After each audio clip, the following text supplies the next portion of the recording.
আসসালামু আলাইকুম। সবাই কেমন আছেন? আশা করছি সবাই ভালো আছেন। আজকে অনেক দিন যাবত, অনেক দিন বলতে ভুল হবে, প্রায় মাসখানেকই হয়ে গেছে ভিডিও দিচ্ছি না, কারণ সবাই অসুস্থ।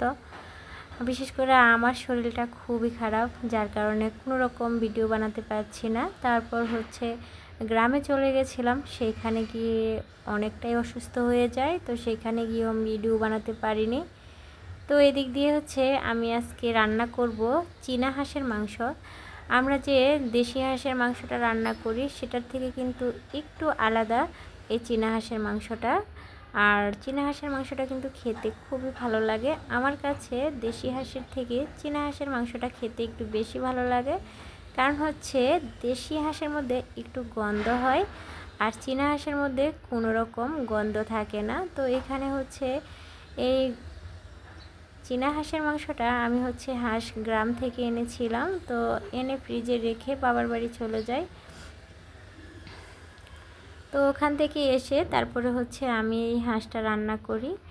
তো হাঁসটা কিন্তু খেতে খুব ভালো লেগেছিল, সাথে সাথে রান্না করলে আরও ভালো লাগতো, কিন্তু আমার হাতে কোনো রকম সময় ছিল না এই হাঁসটা রান্না করার। তো একটু দেরি হয়ে যায় এই হাঁসটা রান্না করতে। এখানে প্রায় 3 কেজির মতো মাংস হবে হাঁসের। একটা চীনা হাঁসে কিন্তু প্রচুর পরিমাণ মাংস হয়। তো আর চীনা হাঁসের মাংসটা কিন্তু গন্ধও লাগে না। তো এখানে আমার আদা রসুন এগুলা, শুধু রসুনটা নাই, আদাটা ব্লেন্ড করা আছে ফ্রিজে, কিন্তু রসুনটা ব্লেন্ড করা নাই। তো সেই জন্য এখানে আমি কিছু রসুন নিয়েছি, 6টার মতো বড় রসুন যেগুলা। আর পেঁয়াজগুলো যেগুলো কিনে রেখে গেছি, প্রত্যেকটা পেঁয়াজ কিন্তু একদম গাছ হয়ে গেছে, পেঁয়াজে চারা গজিয়ে গেছে। তো এই যে পেঁয়াজগুলো আমি খুব ভালো রকমভাবে ছিলে নিচ্ছি। আর এদিক দিয়ে পেঁয়াজ ছিলা শেষ, এখন আমি রসুনগুলোকে ছিলে নিচ্ছি, কারণ রসুন ছাড়া কিন্তু হাঁসের মাংস রান্নাই করা যাবে না। তো হাঁসের মাংসের জন্য কিন্তু একটু বেশি পরিমাণে রসুন দিতে হয়। তো এখানে আমি রসুনগুলা ছিলে নিচ্ছি। আর আপনাদেরকে জিজ্ঞেস করা হলো না, আপনারা কেমন আছেন আমার প্রিয় আপুরা। আসলে কি শীতকাল কিন্তু একটু বেশি শীত হয় গ্রামে, আর শীতের কারণে ঠান্ডা কাশি এইগুলা কিন্তু লেগেই থাকে, যার কারণে আমার ভিডিও বানানো হয়নি। এখন আমি পেঁয়াজ আর রসুনটাকে খুব ভালোভাবে ধুয়ে নিয়েছি। এখন আমি পেঁয়াজগুলোকে কুচি করে নিচ্ছি। আর আজকে যে হাঁসের মাংসটা রান্না করব সেটার মধ্যে কিন্তু আজকে একটু গ্রেভি বেশি হবে, তো সেই জন্য এখানে আমি অনেকগুলো পেঁয়াজ দিয়েছি। আর এখানে রসুনটা ব্লেন্ড করে নিচ্ছি। রসুনটা ব্লেন্ড করা থাকলে কি হয়, আমার আর রান্না করতে সময় লাগে না, খুব দ্রুত রান্নাটা করে নেওয়া যায়। আমার কিন্তু প্রচণ্ড মাথা ব্যথা, তারপরও আজকে বয়স দিচ্ছি। আর এখানে আমি মাংসটাকে খুব ভালোভাবে ধুয়ে নিয়েছি। এখন আমি দিয়ে দিয়েছি রসুন বাটা পরিমাণ মতো, এখানে প্রায় 3 টেবিল চামচের মতো আমি রসুন বাটা দিয়েছি। আর এখানে যেহেতু 3 কেজিরতেও বেশি আছে হাঁসের গোস্তটা, তো সেই জন্য আমি এখানে 3 টেবিল পরিমাণ আমি রসুন বাটাটা দিয়ে দিয়েছি। তারপরে দিয়ে দিচ্ছি আদা বাটা, আর এখানে এখন কালার অনুযায়ী দিয়ে দিচ্ছি হলুদের গুঁড়া, আর এখানে দিয়ে দিচ্ছি ধনিয়ার গুঁড়া। ধনিয়ার গুঁড়াটা কিন্তু অবশ্যই দিবেন গোস্ত রান্নাতে, মাংস রান্নাতে আপনারা ধনিয়ার গুঁড়াটা অবশ্যই ইউজ করবেন। এখানে আমি আরও একটু হলুদের গুঁড়া দিয়ে দিয়েছি। তারপরে দিয়ে দিয়েছি যে পেঁয়াজ কুচি করে রেখেছিলাম সেইগুলা। আর আমার কাছে বড় কড়াই নাই, তো সেই জন্য আমি ছোট্ট কড়াইটাতেই মাখিয়ে নিব ভেবেছি। আর এখন দিয়ে দিয়েছি একদম ঝাল অনুযায়ী মরিচের গুঁড়া, আর দিয়ে দিয়েছি গরম মশলা, তারপরে দিয়ে দিয়েছি তেজপাতা। আর এখন আমি দিয়ে দিচ্ছি তেলটা আমি একদমই অল্প দিব, বেশি তেল দিব না, যেহেতু হাঁসের মাংসতে প্রচুর পরিমাণ তেল হয়, তো সেই জন্য আমি একটু তেলের পরিমাণটা কম দিয়েছি। এখন আমি হাঁসের মাংসটাকে খুব ভালোভাবে একটু মেখে নিচ্ছি। আর যেহেতু কড়াইটা ছোট, তো সেই জন্য আমি হাঁসের মাংসটা এই কড়াইটাতে ভালো করে মাখতে পারিনি। দিয়ে দিয়েছি স্বাদ অনুযায়ী লবণ।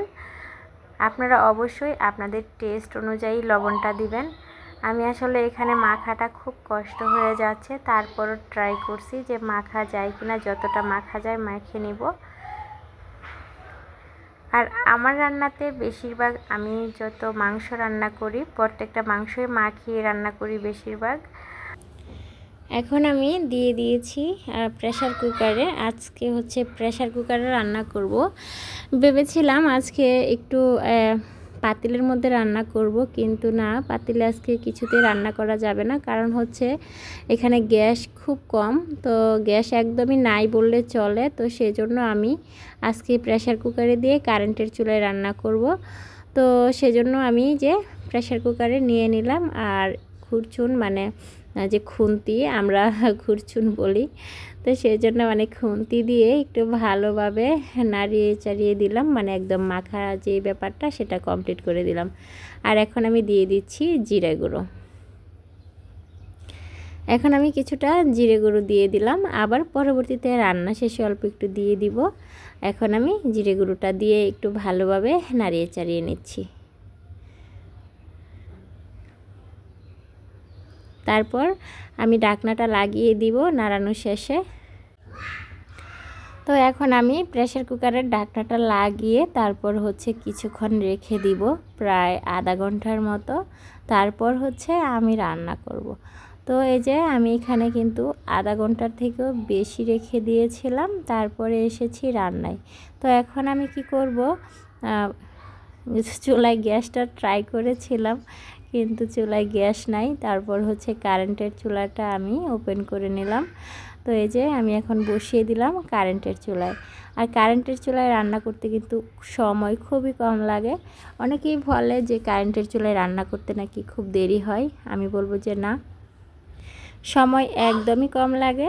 আর হচ্ছে কারেন্ট বিলটাও কিন্তু খুবই কম আসে। অনেকেই ভয় পায় যারা নাকি কারেন্টের চুলায় রান্না করে, তারা মনে করে গ্যাস মানে কারেন্ট বিলটা অনেক বেশি হয়। আসলে তেমন কিছুই না। যারা নাকি আমরা সিলিন্ডার ইউজ করি, তারা একটা সিলিন্ডার কিন্তু এখন অনেক দাম, তো সেই অনুযায়ী একটা সিলিন্ডার দিয়ে আমাদের কিন্তু 1 মাস কিছুতেই যায় না।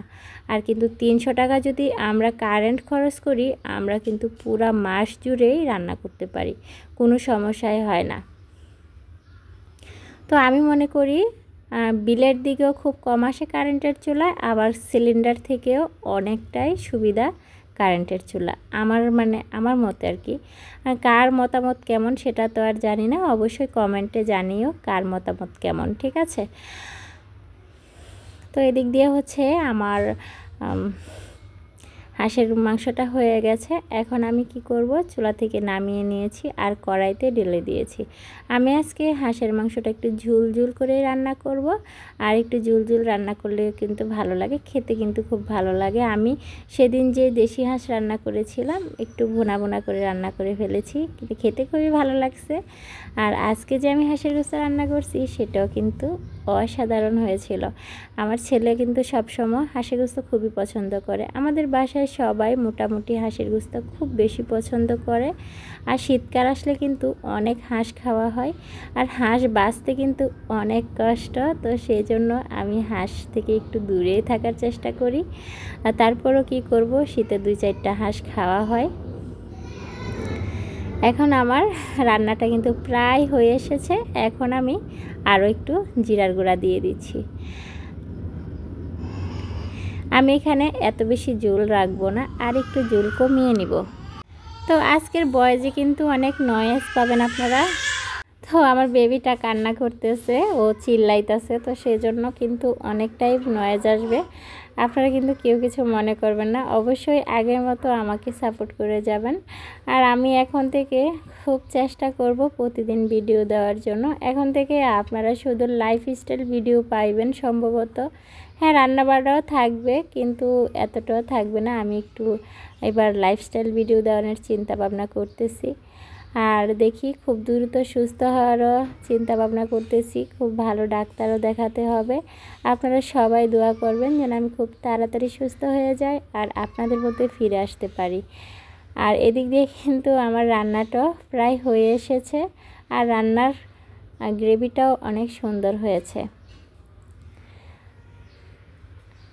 আর হাঁসের গোস্তটা মানে হাঁসের মাংসটা অনেক সুন্দরভাবে সিদ্ধ হয়ে গেছে। তো এখানে আমি আরও একটু লবণ দিয়ে দিচ্ছি। লবণ আমার কাছে মনে হচ্ছে কম হয়েছে। তো এটা হচ্ছে নতুন রাঁধুনিদের ক্ষেত্রে হয়, তো আমিও নতুন রাঁধুনির মতোই আজকে, তো সেই জন্য আর একটু লবণ দিয়ে দিয়েছি। আর তরকারিতে লবণ একদম কম হলে কিন্তু খেতে ভালোই লাগে না। তো এখন আমি একটু নাড়াচাড়া দিয়ে দিচ্ছি। আমার লাইফে আমি কিন্তু অনেকগুলো চীনা হাঁস খেয়েছি, কিন্তু এটাই আমার জন্য শেষ। আমি আর কখনোই চীনা হাঁস খাবো না। আর চীনা হাঁস হচ্ছে ওদের জন্য রান্না করে দিব, বাট আমি খাবো না। কারণ হচ্ছে আমার চীনা হাঁসের প্রতি মানে ভক্তি উঠে গেছে, কেন জানি আমার খেতেই ভালো লাগে না। কিন্তু আমার বাচ্চার বাবা এবং আপনাদের ভাইয়া আমার ছেলেরা খুবই পছন্দ করে। আর সবাই তো সব জিনিস খেতে পারে না, সেটাই হচ্ছে কথা। তো আমি হচ্ছে চীনা হাঁসটা আমার কাছে তো ভালো লাগে না, মানে হাঁসের মাংস মানে আমার এতটা পছন্দ না, কিন্তু আমাদের ঘরের সবাই পছন্দ করে, তো সেই জন্য মানে আমি রান্না করে দেই। তো আমি এখানে চুলাটা একটু কমিয়ে দিলাম, 1500-তে নিয়ে আসলাম। আর অনেক সিট ছিল, মানে ছিটে ছিটে গায়ে আসতেছিল, তো সেই জন্য আমি চুলাটা একটু কমিয়ে দিয়েছি। আর ঝোলটাও কিন্তু অনেকটা কমে এসেছে। আর আজকে আপনারা হয়তো বলতে পারেন যে আমার ভয়েসটা শুনে কিছু মন্তব্য করতে পারেন। আসলে আমার শরীরটা এতটা খারাপ যে আমি ভয়েস পর্যন্ত ঠিকঠাকভাবে দিতে পারছি না, তো সেই জন্যই আমি আপনাদের মধ্যে ফিরে আসছি না, অনেক সময় লাগতেছে। আর শীতকালে আমি একটু বেশি অসুস্থ হয়ে গেছিলাম, তো সেই জন্যই আরও আসা হয়নি। আর তারপর হচ্ছে প্লাস বেড়ানো, তো সব কিছু মিলিয়ে আমি একটু প্যারেশানির মধ্যে ছিলাম, তো সেই জন্য আমি আর ভিডিওটা করতে পারিনি, আর আপনাদের মধ্যে ফিরে আসতে পারিনি।